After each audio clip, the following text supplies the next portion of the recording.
A lot of people struggle to understand Spanish when it's spoken at a natural native speed. And they'll say things like, I know a ton of Spanish, but I can't seem to understand it when native speakers speak. Or they might be a beginner and they'll say, Spanish just sounds way too fast. I don't feel like I'll ever be able to wrap my head around what everybody's saying.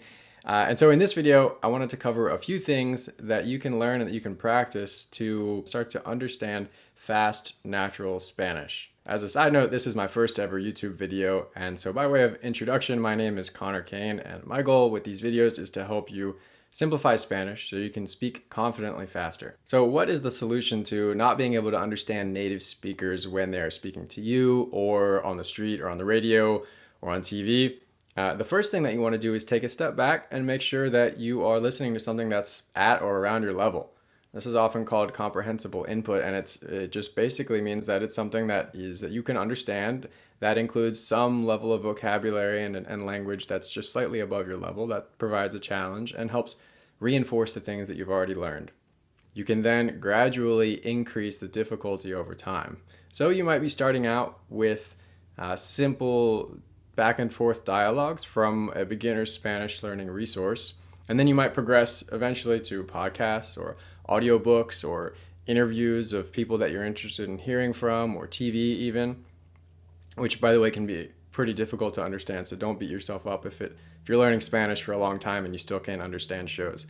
That takes a while. One great way to increase your ability to understand things at a higher level is to listen to things while you're reading them. So if you're a beginner, whatever resource you're using ought to have some dialogues with people talking to each other back and forth with a transcript that goes along with it. If you read this while you're listening, or later if you read a podcast while listen to a podcast while reading the transcript, it's going to help you associate the sounds of the language with the words on the page. And it's going to help you pick apart the different sounds so that you can really identify them when you're actually listening, and it doesn't just sound like a bunch of a big verbal soup that you really can't understand at all or pick apart. The next thing you can do that I find particularly interesting is to explore and get curious about the different varieties of Spanish. One cool thing about the Spanish language is how much it changes from place to place. I think a lot of beginners look at this as an intimidating factor, but really it just makes the language more interesting and there's more for you to learn. No matter how far you progress in the language, there's more you can learn and more you can find out, more slang and regional varieties, changes in vocabulary, changes in pronunciation. They're all understandable. They're all mutually intelligible from one variety to the next.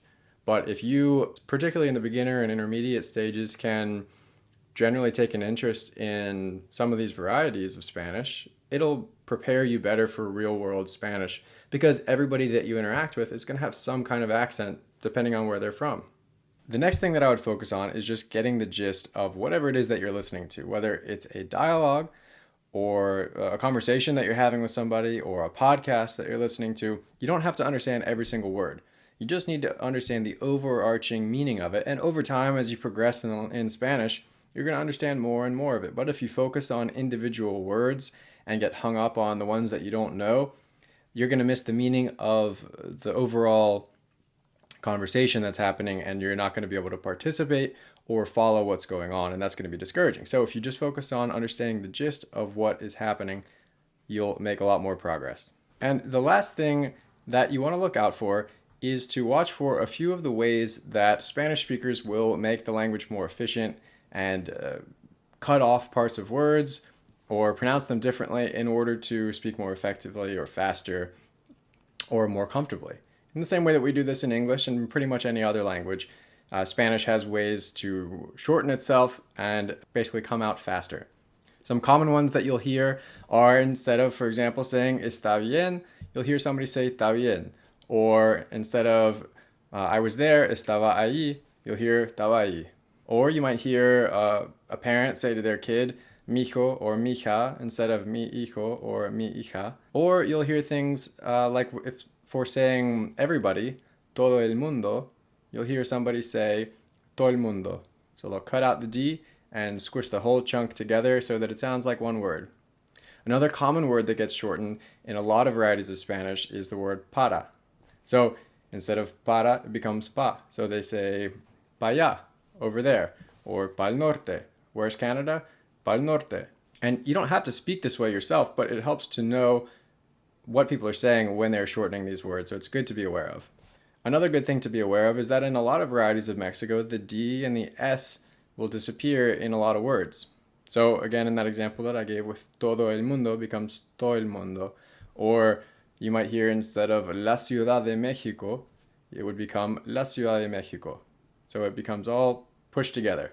Or if it's a variety of Spanish where they don't say a lot of the S's, like Chilean Spanish, for example, you might hear instead of todas las personas, you would hear todas las personas.